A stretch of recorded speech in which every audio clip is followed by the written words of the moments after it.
Hi. మీ దగ్గరికి LIC agent వచ్చి policy కట్టమని పదే పదే అడుగుతున్నాడా? మరి అడిగినప్పుడు మనం చెప్పే సమాధానం ఏంటంటే మా అన్నయ్యని అడిగి చెప్తాం, లేదా మా తమ్ముడిని అడిగి చెప్తాను, లేదా మా ఫ్రెండ్ని అడిగి చెప్తాను అని వాయిదాలు వేస్తూ ఉంటాం. వాళ్ళ సలహాలు తీసుకుంటూ ఉంటాం. కానీ ఎల్ఐసి పాలసీ చేయడానికి వీళ్ళతో పాటుగా ఒక్కళ్ళ సలహా తీసుకోండి.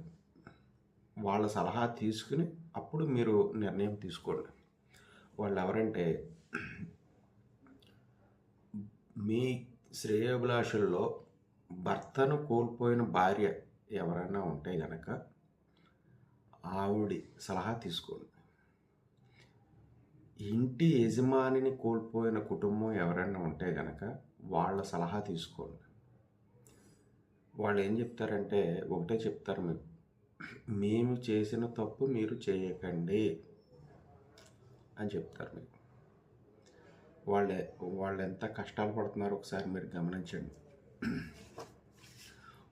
ఒక పిల్లలు తండ్రిని గనక దురదృష్టవశాత్తు కోల్పోతే తండ్రి స్థానాన్ని భర్తీ చేయవలసిన తల్లే. ఆ పిల్లలకు ఆవిడే ఆ మహాతల్లి, తండ్రి తల్లి అన్నీ అయ్యి ఆ పిల్లల్ని పోషిస్తుంది. కానీ ఇప్పుడున్న పరిస్థితుల్లో సంపాదన అనేది అంత మామూలు విషయం కాదు. కాంపిటీషన్ చాలా పెరిగిపోయింది, వ్యాపారంలోను ఉద్యోగంలో కూడా.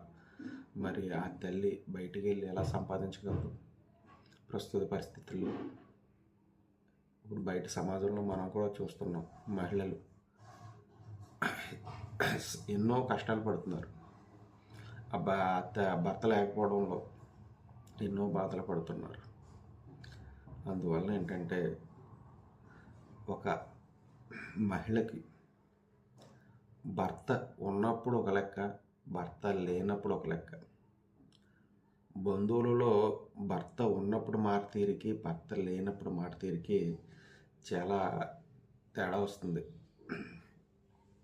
అందువల్ల ఖచ్చితంగా కుటుంబ యజమాని ఎవరైనా ఉంటే కనుక మీరు ఇన్సూరెన్స్ పాలసీ విషయంలో మీ శ్రేయోభిలాషుల్లో ఇలా ఒక భర్తను కోల్పోయిన మహిళ ఉంటే ఆమెని సలహా అడగండి. కుటుంబ యజమానిని కోల్పోయిన కుటుంబం ఎవరన్నా ఉంటే వాళ్ళని సలహా అడగండి. నమస్తే.